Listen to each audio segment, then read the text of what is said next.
Our pastor, Cindy, challenged us for 3 weeks to go out each week and ask if we could be a blessing to someone. And the first week I thought I would do it, didn't really have the nerve to do it. The second week it didn't get any better. The third week I thought, I can't go to church next Sunday unless I have blessed to be a blessing to someone. So while I was in the restaurant, I got up the nerve to ask the server. She was so gracious about it. She started to tell me about her son who was in Iraq, and it meant more to me than it ever could have meant to her. One of the things I am passionate about is meeting people where they are spiritually and praying for them. And we have engaged for 1.5 years or so in a program called, it's not a program. It's not a program, it's a movement. Blessed to be a blessing. Asking people, how can I ask God to bless you today? And a lot of that is with people in the hospitality industry, but I do that wherever I find myself. My favorite place to pray with people is in the parking lot, Walmart, whatever. It seems that's where people unload and they share.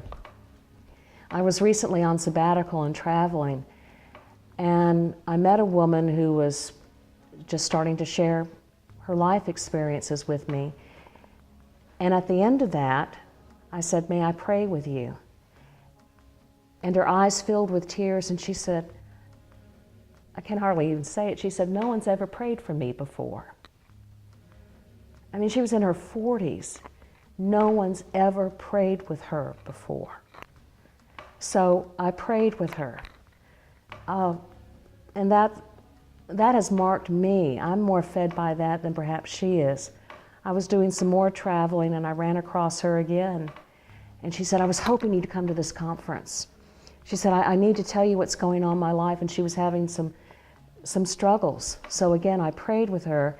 The other thing I was able to offer her is I almost always carry prayer shawls with me that are made by our prayer shawl ministry.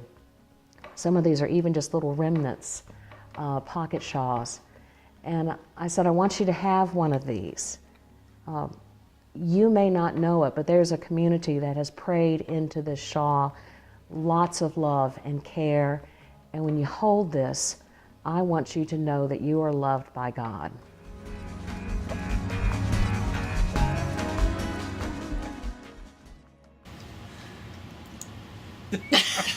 You've tried it, right? Blessed to be a blessing is, to me, something that, with what you put into it, you are paid back in tenfold with those blessings. But it was very interesting that most people that I talk to, the blessings that they're asking for are for other people. I went to Calvert's, and the waitress there was pregnant, and I asked her that, and she said, "Can I sit down?" And she did, and she told us exactly how we could bless her. As she was talking, another waitress dropped by, overheard that. She sat down. Well, I knew my lobster was going to be real cold by the time I ever got to it, because they were talking to us about the things in their lives. And I go to this restaurant a lot because it's run by a dear friend of mine. And so now we have a little prayer circle every time I go there. And it's interesting how that evolves, because I get follow-up, because I go back to the same place.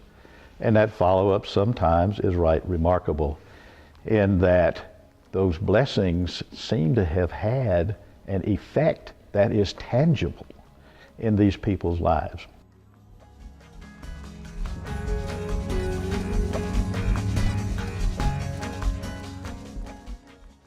When we began Blessed to be a Blessing, I had shared this thought and this idea with several of my employees. One Saturday afternoon, we had one of our customers express some concerns. He had health concerns. He was a firefighter that was on disability from a back injury he had received. And he also had throat cancer. He had put on a lot of weight with his disability.